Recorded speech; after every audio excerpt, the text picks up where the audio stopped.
गुजरात में मोती और बबलू नामी बैलों की जोड़ी ने धूम मचा रखी है। मज़ीद जान लेते हैं गुजरात से अपने नुमाइंदे नवाज़िश अली से।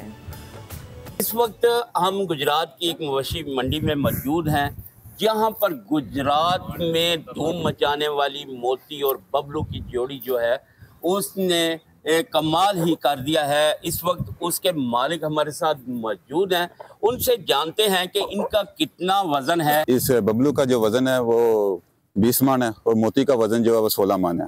ठीक है, और इनको हमने देसी खुराक जो है ना वो खिलाई है।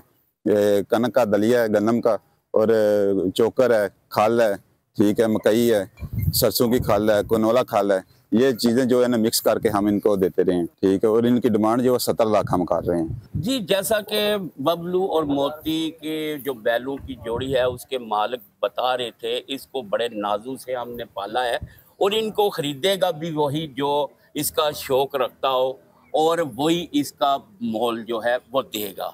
जी, सब्सक्राइब करें और बेल दबाएं ताकि कोई खबर रह न जाए।